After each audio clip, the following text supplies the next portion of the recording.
Morning! Are you awake yet?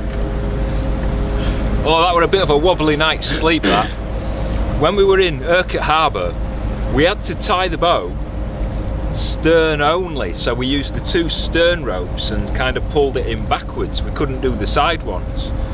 And that meant, I don't know whether it was the way we were moored or the lock or the wind or what, but it was a little bit wibbly wobbly. A bit wibbly wobbly. First time I've ever felt seasick on a little boat, innit? It's alright him laughing, he'd have had to have cleaned it up if I had been. No, not a chance. Not a chance. It is a nice place though, it's bright this morning. The other thing is the midges.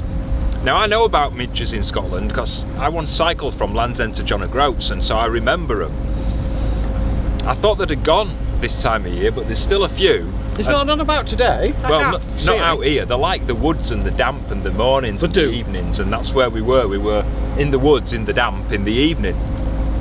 They're not as vicious as horseflies and mosquitoes. They're just like little itchy beggars, aren't they? They get everywhere. They do. They get everywhere. Anyway, hello, morning. We've just left Urquhart Harbour and we're on our way down towards Fort Augustus. We're going to make a quick stop at Urquhart Castle, which is just in front of us, about half a mile away. Then we're going to go and see some of Thomas Telford's early work. Ooh, maybe some flying fish. Don't spoil the surprise. And some waterfalls and red squirrels, hopefully. I mean, we plan all this stuff and then we get there and it might just nothing happens. Yeah, it might just be a car park. You never know, do you? Car park. Dust. Anyway, get your life jacket on if you're joining us. Bring some biscuits and I'll go and put the kettle on.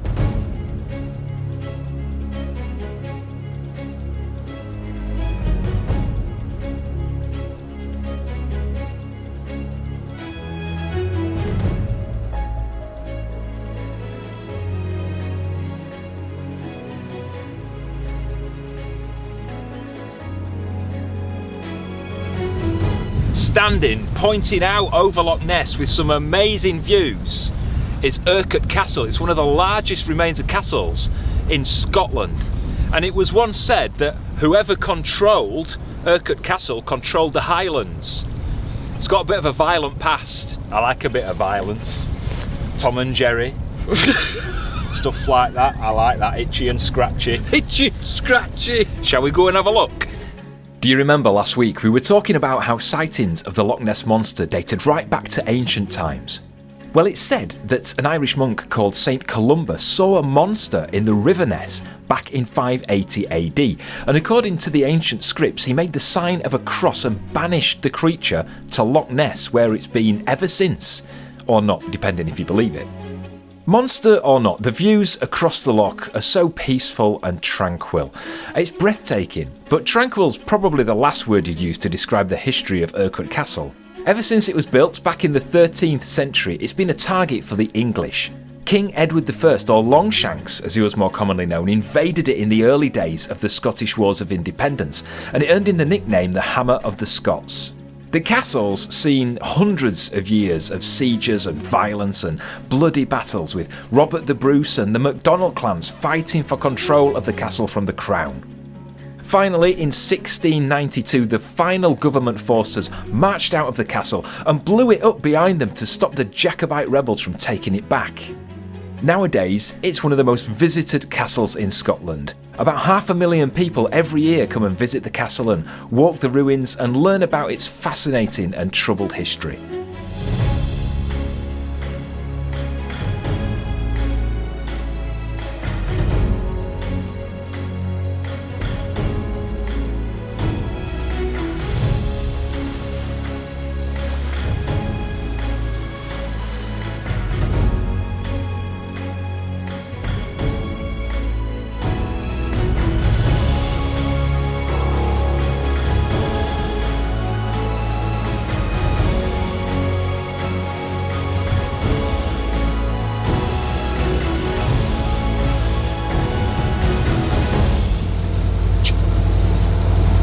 Good. Yeah, very good.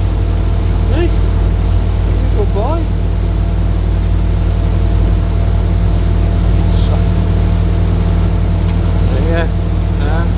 Yeah, big softy. What a difference a day makes. It's beautiful. Yesterday it was a little bit choppy, today it's almost flat calm on here. It is beautiful, isn't it? Absolutely. And you see the houses dotted up on the hills, just houses, like I want that one. isolated. Couldn't you just live in a little house like in the middle of nowhere in Scotland? God, yes. That'd be ace, wouldn't it? The weather is just fantastic, and I'm hoping it stays like this till we get to Fort Augustus.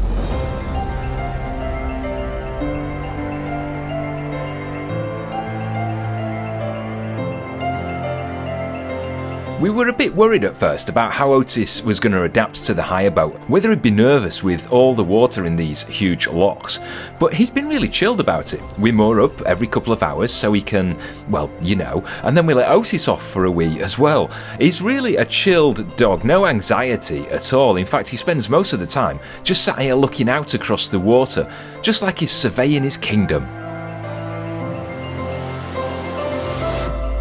Hello, Sonny. Just on the south side of the loch is a village called Foyers. It's only a tiny little village. Foyers, what does that remind me of? It's like, is that where you leave your luggage before you can check in at 2:30? It is, yeah. In a hotel, you leave it in the foyers, don't you? Yes. And there's a thing there called the Falls of Foyers, and it's a waterfall, and it's where the River Foyer comes out from wherever it comes and empties itself into the loch. What? Carry on. And there's a lovely little woodland. When you moor up, you walk through the woodland and you can see red squirrels. Apparently there's red squirrels in there as well. So I think we'll go and have a look. The falls are set in this huge dramatic gorge, and there's 200 steps, each one carved out of the original bedrock. These jagged rock steps can be really slippy when it's wet like today.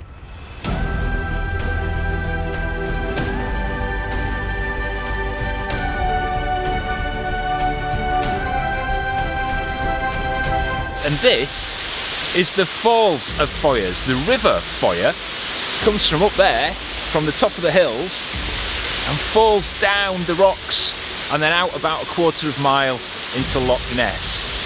The flow's pretty calm at the moment, but when we get some heavy rain, that flow can get to a thunderous roar of water as it comes pouring down the hills and down the falls into Loch Ness.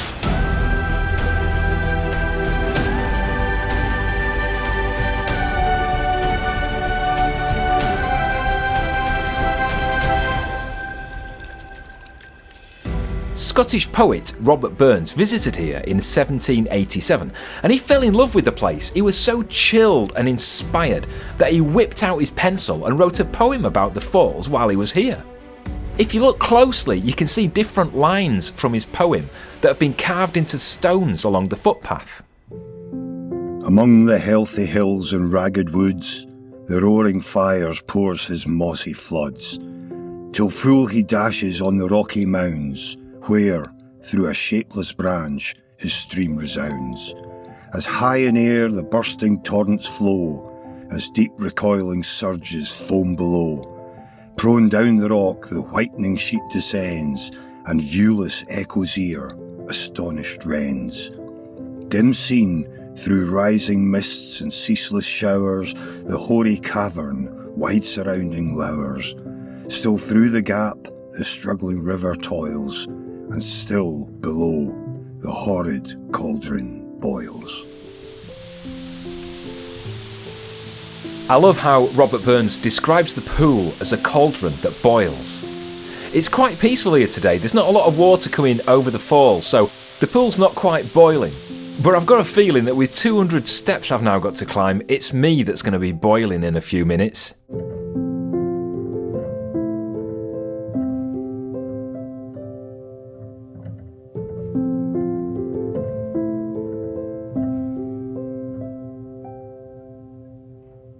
Just on our starboard side, we're coming up to Invermorriston. Do you remember the history lesson from last time? I do! So what does Invermorriston mean? It means that the river is meeting another waterway. Exactly. Inver means the convergence of two waters, and Morriston is the River Morriston that runs through it. So Invermorriston is where the river meets Loch Ness. That's ace, isn't it? It is. And it's the site of one of Thomas Telford's very early works. He built a bridge there as part of a bigger project. Now we can't get anywhere near it on the boat, so I'm going to have to hop off somehow and get Again? there. I don't know. Are you ready? Shall I take my shirt off this time? Yeah, go on.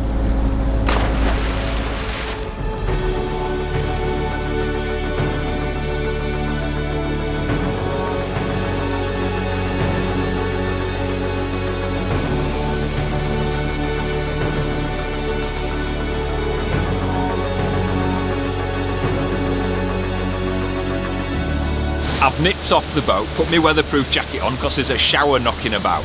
And I'm in Invermorriston, which is only a couple of 100 metres from Loch Ness, which is over to my right hand side. You can see this bridge behind me. This is Invermorriston Bridge. Remember Inver, meeting of two waters? Well, this is the River Morriston, which joins to Loch Ness just over there. Now this bridge was built back in 1813 by Thomas Telford, opened before the Caledonian Canal opened. And it was built to cross the River Morriston. It was on a project at the time, upgrading the parliamentary Highland roads in Scotland. And he built over 1,000 bridges. Not him, there was one or two others joining him. And they built 1,000 bridges crossing the rivers and lochs and streams around Scotland, upgrading the roads. And this was part of the road that was built around Loch Ness. Now you can still come and visit this bridge and walk over it. It doesn't carry traffic anymore. But the best thing is the waterfalls. As the River Morriston falls down and comes out into the loch, at this time of year, October, November, the salmon start to come in and leap, and you see them leaping over the rocks going upstream.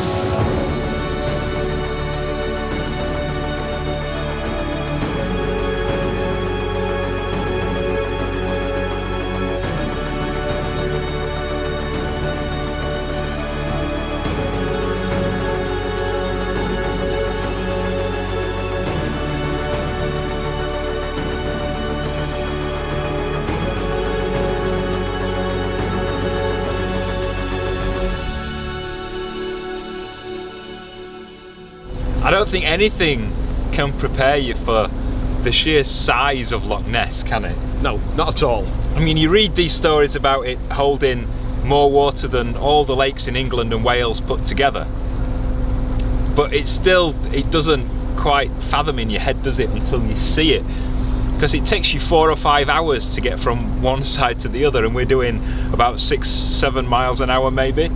You see the lorries, the tankers, and the big lorries carrying logs on the main road at the side of the loch, and they look tiny. Tiny? It's the old Father Ted thing, isn't it? Very small or far away. But it gives you some perspective that you don't quite get until you're here. Boats pass you and they're like half a mile away on the other side of the loch. It is just amazing and mind-blowing.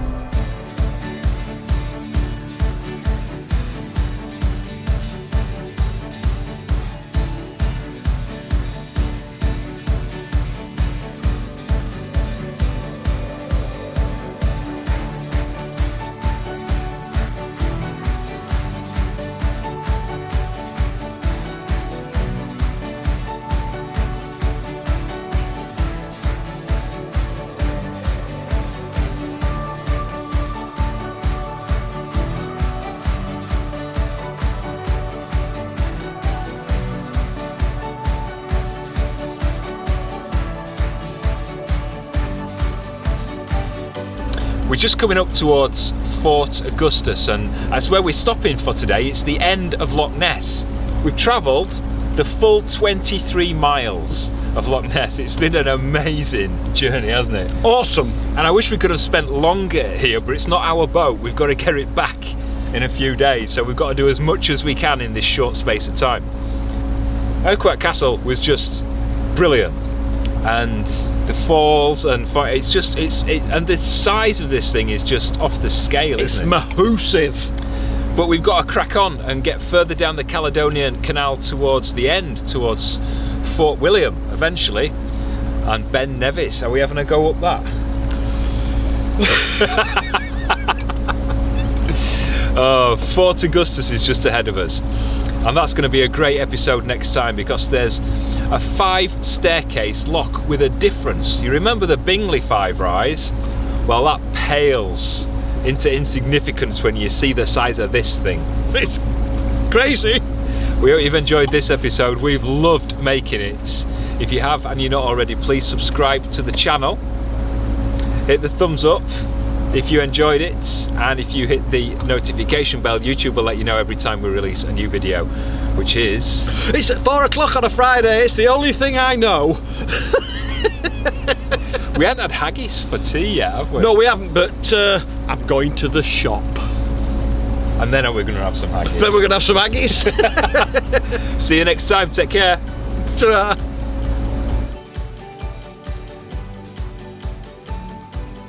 We keep doing this like we're saluting. Yeah. Hello. So it's the convergence of the river. Well, I think he's going to do that again. Loved talking to Adrian up at the Loch Ness Centre and exhibition today. That was in last week's vlog. So he's going to do all that again. 22 miles wide. No. Long. Wishy-washy. Right, left. You never could do the swaying, could you? And to the right, and to the right.